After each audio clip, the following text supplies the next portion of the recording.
Assalamualaikum warahmatullahi wabarakatuh. Waalaikumsalam warahmatullahi wabarakatuh. Alhamdulillah. Wassalatu wassalamu ala rasulillah habibina sayyidina Muhammad ibn Abdullah wa ala alihi wa ashabihi wa mawalah, amma ba'd. Para perindu ridha Allah, pecinta baginda Nabi sallallahu alaihi wasallam. Alhamdulillah kita bisa terus bergabung dalam acara mulia untuk kita bersama-sama belajar bagaimana membangun rumah yang baik, mendidik anak yang baik dengan baik. Kalau dari kemarin kita bicara tentang pendidikan anak, pentingnya pendidikan anak, dan orang harus punya pendidikan dan seterusnya. Anak-anak. Mungkin di sana ada orang yang secara zahir akan sedikit mungkin merasa sedih karena dia tidak punya anak. Tidak punya anak. Maka kami sampaikan, bagi Anda yang tidak punya anak, bukan berarti Anda tidak boleh tahu tentang pendidikan anak. Bukan berarti Anda tidak harus mendidik anak.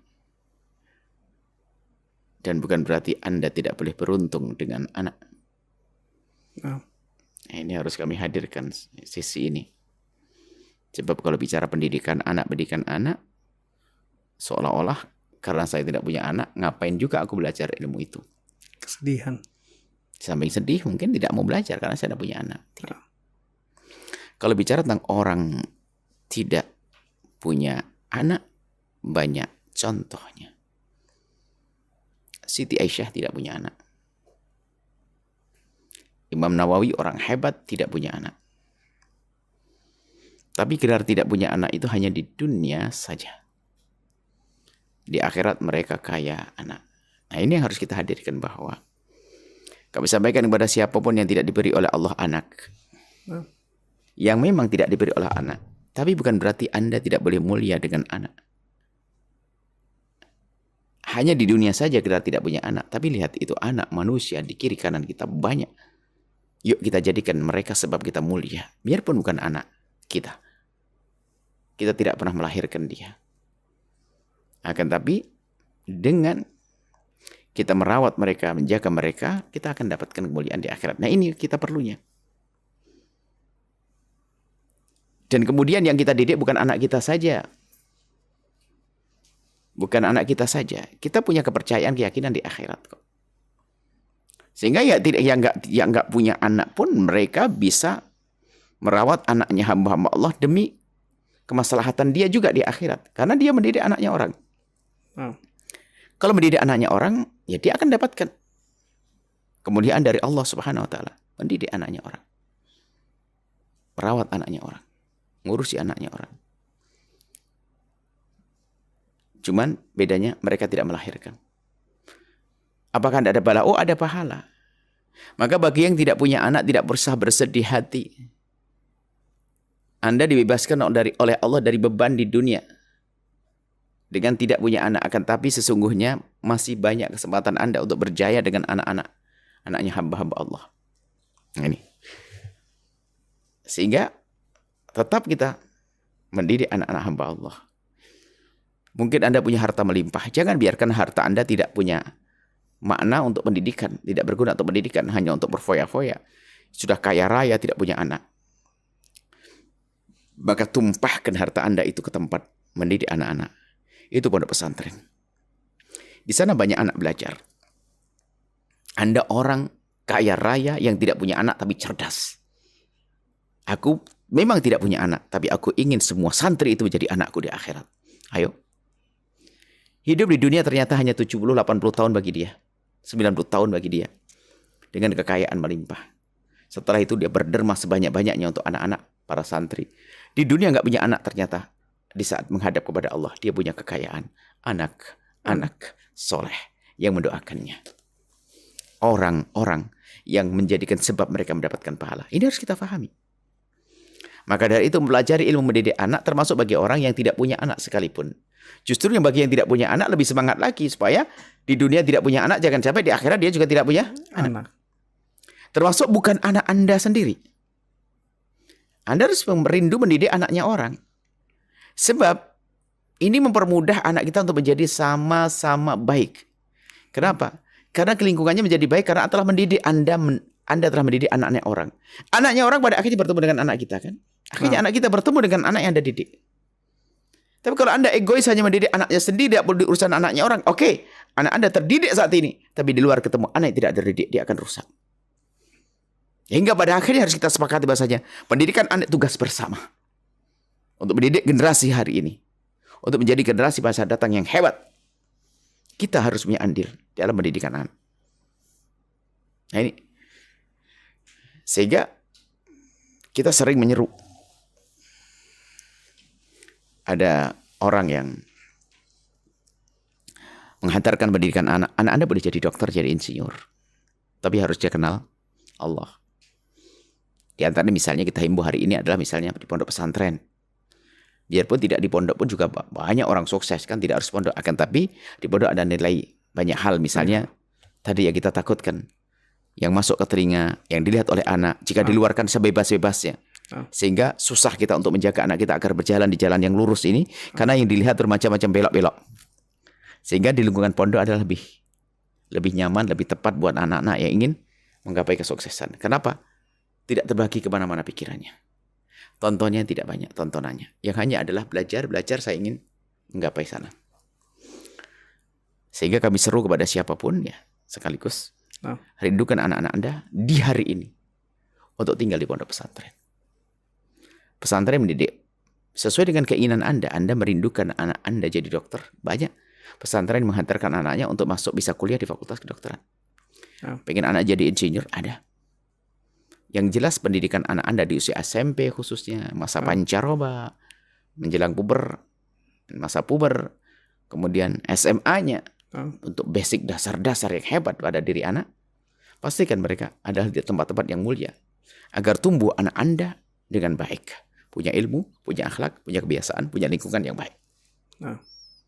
Ini bagi yang punya anak. Kemudian ada orang yang sekaligus ya ini tip cara. Ada punya anak, tapi nggak pernah mau urusan dengan pondok. Mohon maaf ya, kami mengkhususkan pondok ini sebagai contoh sebetulnya. Biarpun tempat lain bisa banyak yang baik, lingkungan yang baik.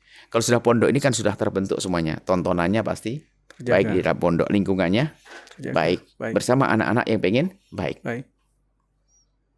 Biarpun di pondok ada 1 anak, 2, 3, 4 nakal, ya tentulah itu karena itu ada orang yang datang dari luar ingin baik. Kalau ingin baik biasanya belum baik. Karena belum baik maka bisa makanya kalau ada kesalahan 1, 2 ya wajar dong. Akan tapi secara umum disitulah tempat untuk mendidik anak dengan baik. Maka mulai hari ini rindukan anak-anak Anda tanpa dipaksa ya untuk masuk lingkungan yang baik. Jangan sok sebagai orang tua saya ingin biarkan anak saya di rumah kan saya peluk setiap hari. Nggak akan mampu.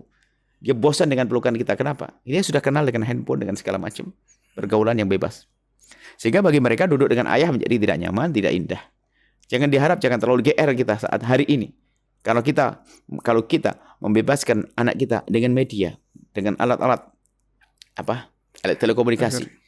Jangan GR kita. Jangan menganggap bahasanya anak kita tuh nyaman dengan kita. Akan berubah mereka. Mereka lebih nyaman dengan medsosnya. Nah, baik, ini sehingga yang pertama adalah merindukan anak-anak kita untuk bisa masuk lingkungan yang baik, lingkungan mulia. Biarpun di luar pendidikan pondok ada akan, tapi ini adalah lebih khusus lagi. Kemudian yang kedua, bagi orang yang tidak punya anak misalnya, atau Anda anaknya tidak mau masuk lingkungan pondok pesantren. Jangan dipaksa tadi, Tidak perlu dipaksakan, akan tapi ada tip.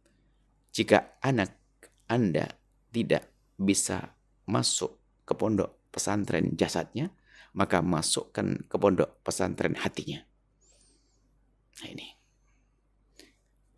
Bagaimana memasukkan hati anak-anak kita ke pondok pesantren? Ada cara memasukkan hati anak-anak kita ke pondok pesantren. Ikat hatinya dengan pondok pesantren. Dengan kebaikan. Lakukan, Anda akan menemukan sesuatu yang dahsyat pada anak-anak Anda. Misalnya kalau anak Anda kuliah, kalau suruh mondok mungkin sudah tidak mungkin.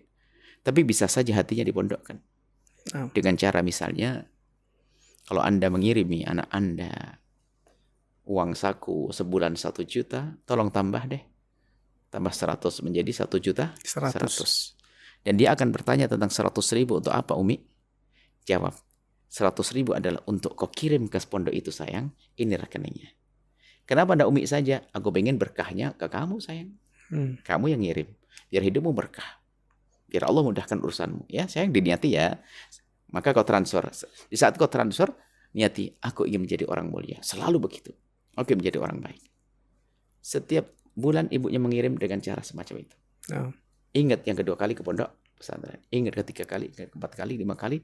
Sehingga bagi dia pondok itu menjadi lekat di hatinya. Dulu waktu melewati pondok pesantren tersebut, tidak pernah menoleh. Biasa saja. Biasa saja. Sekarang mulai menoleh. Dan melihat. Penasaran dan seterusnya. Sampai suatu ketika mungkin anak itu selesai kuliah. Seorang ibu bisa berkata kepada sang anak, sayang, kamu ingat enggak? Kalau ibu mengirim uang saku kepadamu gimana? 1 juta, Umi, plus 100. Dan sekarang kamu selesai kuliah kan? Iya. Berarti nggak perlu kiriman dari Umi kan? Kamu sudah selesai kuliah dan dapat kerjaan. Iya, Umi, saya sudah dapat kerjaan. Tapi ingat, cara Umi harus kamu tahu dong. Umi memberikan kamu 1 juta. Ada 10%-nya, 100.000. Untuk apa coba? Maka lanjutkan dari gajimu, ayo. Nah, jadi sebenarnya nyambung. Sehingga anak kita pun tergiring secara halus hatinya untuk kenal dengan tempat-tempat mulia, dengan ulama, dengan pesantren, dengan masjid, dengan tempat-tempat yang baik. Nah, ini perlu. Baik bagi anak, bagi orang tua yang apa tadi? Yang anaknya tidak bisa masuk pondok pesantren. Masukkan hatinya. Memasukkan hatinya. Nanti ada lagi, bagaimana jika ada anak orang tua yang anaknya sangat badung dan bandel, mau dikasih duit, suruh mentransfer ke pondok, nggak akan kira ditransfer dong, dia pandai mengambil. Lalu bagaimana dengan orang-orang yang seperti ini? Baik, Masya Allah, Bu ya.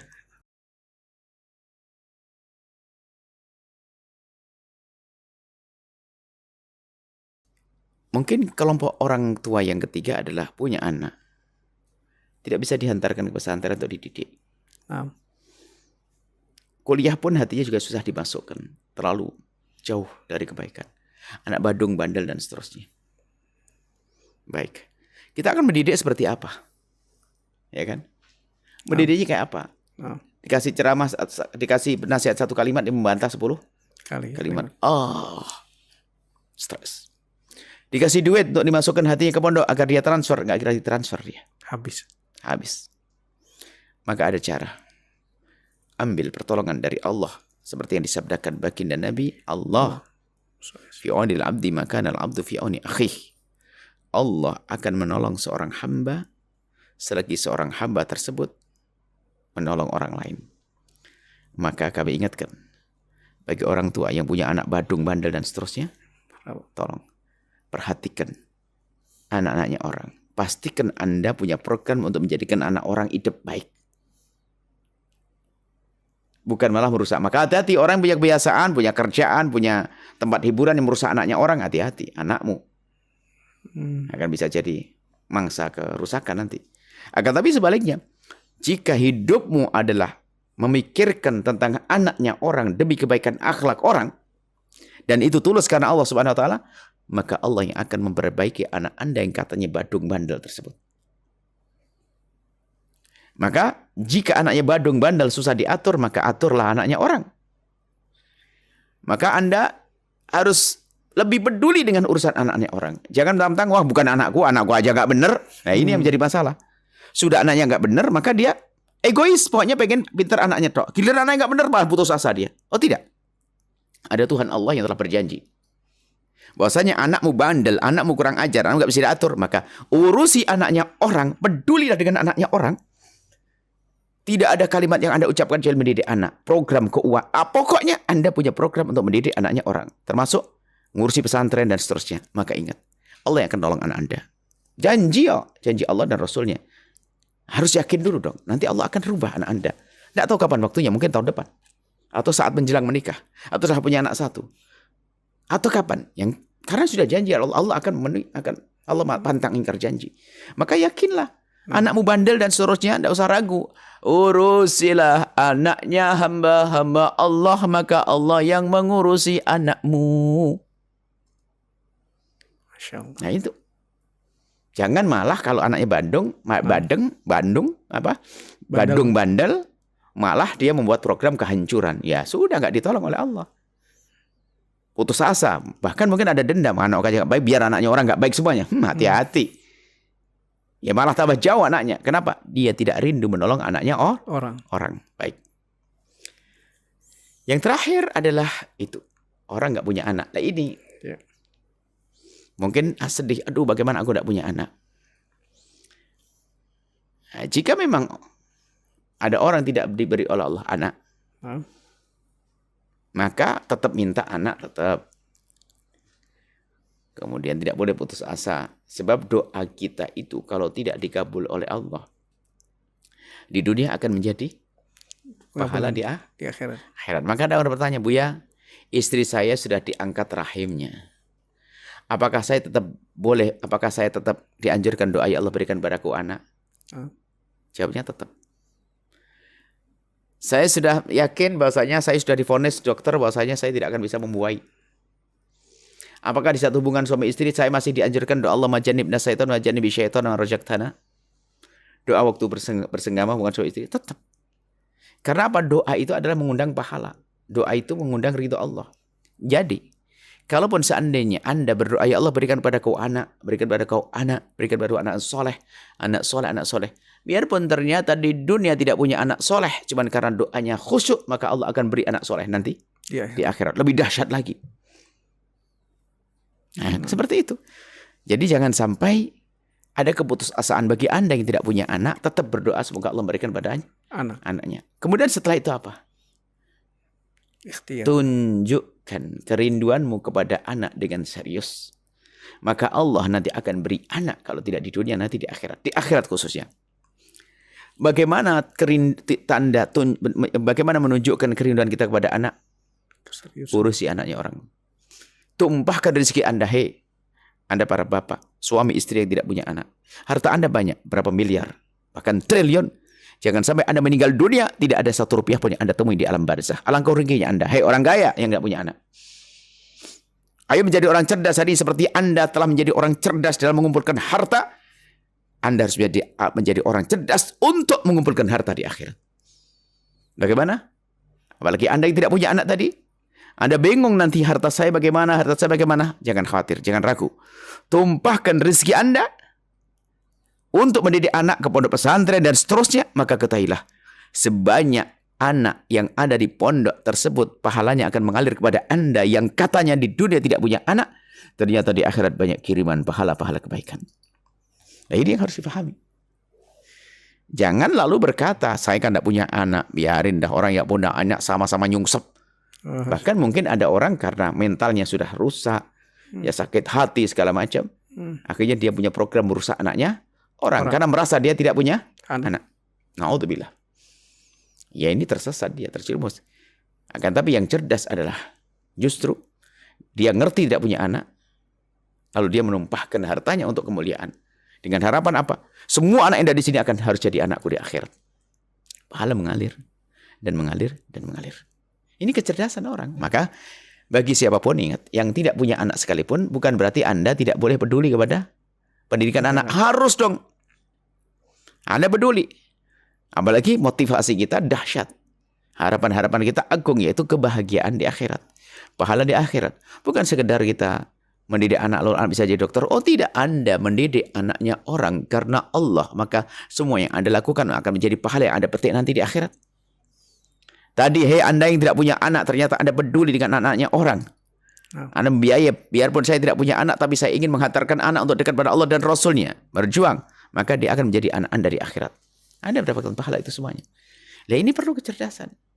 Sehingga harapan kami adalah, semua di sini itu punya kesadaran untuk mendidik anak. Anaknya orang lain, sama. Saya punya anak, tapi saya perlu mendidik anaknya orang lain. Saya nggak punya anak, saya tetap mendidik anaknya orang lain. Supaya saya di akhirat mendapatkan kekayaan. Kalau budaya ini mengakar, sehingga semua peduli mendidik anaknya orang, apa yang terjadi lagi setelah itu? Dahsyatnya kebaikan untuk semuanya. Ada orang kaya raya nggak punya anak, tapi di sana ada orang fakir nggak punya biaya untuk nyekolahkan anak, ya enggak? Sinergi. Yang satu punya yang satu modalnya anak, yang satu modalnya uang. Dua-duanya sukses. Ayahnya sang anak tadi yang punya orang fakir pun punya anak soleh. Dia yang punya kekayaan juga punya anak soleh. Nah ini hal-hal semacam ini perlu kita cermati. Maka kami perlu mengingatkan bahwasanya pendidikan itu perlu diketahui bukan oleh orang yang punya anak saja, tidak termasuk Anda yang tidak punya anak. Anda pun harus sukses di akhirat. Dan Anda harus menjadi orang kaya di akhirat dengan anak yang soleh-solehah. Ini bisa. Baik, Masya Allah, Alhamdulillah Buya. Dan ini kita sudah sampai di kesimpulan dan juga doa keberkahan sebenarnya. Baik, kesimpulannya adalah kesadaran yang sebetulnya kami bidik di balik judul tadi adalah jangan sampai kita tidak peduli dengan urusan anaknya orang, egois. Hanya ngurusi anaknya sendiri. Orang lain nggak penting, yang penting anakku pinter. Oh enggak. Anakmu akan berteman dengan orang loh ya. Lalu temannya siapa? Ya kan? Temannya siapa? Dan kalau teman yang tidak kita didik, gimana anak kita menjadi baik? Maka kalau kita peduli dengan pendidikan anak orang, maka yang selamat juga anak kita. Karena anak kita akan bergaul dengan mereka. Sadari makna ini. Bahwa jangan egois hanya mendidik anak kita sendiri. Bahkan suatu ketika termasuk sebagai kesimpulan bahwasanya kesimpulannya adalah kesadaran akan pendidikan anak ini harus kesadaran bersama. Seorang ustadzah berkata bahwasanya saya ini melebihi dari wanita karir sampai saya tidak sempat mendidik anak saya karena saya begitu sibuk mengajar anaknya orang. Jawabannya adalah janji Allah melalui lisan Rasulullah. Karena engkau nolong anaknya orang, maka Allah akan menolong anakmu. Jangan khawatir itu. Sehingga nanti ingat, anaknya akan baik-baik saja. Kenapa dia sibuk ngurusi anaknya orang? Kesimpulannya adalah tadi. Bahwasanya jangan sampai kita egois hanya ngurusi anaknya sendiri di saat dia punya anak. Atau dia tidak peduli dengan anaknya orang di saat dia tidak punya anak. Atau tidak peduli dengan anaknya orang badung bandel. Dia tidak merasa punya kewajiban karena merasa bukan anaknya. Musibah. Kata yang benar adalah Anda harus menjadi Nawawi zaman sekarang. Aisyah zaman sekarang. Biarpun mereka tidak punya anak, tapi mereka adalah punya anak di akhirat. Sayyidah Aisyah di dunia tidak punya anak, tapi di akhirat punya anak banyak. Siapa yang dididik? Para ulama-ulama dari para sahabat Nabi. Imam Nawawi, ulama lain dididik oleh beliau. Di dunia tidak punya anak, tapi di akhirat punya anak. Ini insya Allah. Dan semoga Allah menjadikan kita hamba yang peduli dengan pendidikan anak kita. Amin. Kemudian pendidikan anak tetangga. Amin. Bukan egois ngurusi anak sendiri. Pendidikan anak saudara kita. Pendidikan anak umat Nabi Muhammad. Semoga Allah mudahkan kita untuk mengeluarkan rezeki kita, harta kita. Amin. Untuk pendidikan anak-anak. Dan semoga Allah menjaga anak-anak kita, menjaga keluarga kita. Dan semuanya dipanjangkan umurnya dalam ketaatan, sehat, afiat. Allah mengampuni orang tua, mengampuni anak kita, cucu-cucu kita, kakak moyang kita, saudara-saudara kita, ponakan-ponakan, semua yang bersama kita. Semoga Allah beri segala kebaikan. Amin. Kemuliaan, kemudahan, panjang umur semuanya, sehat, afiat, husnul khotimah. Al-Fatihah.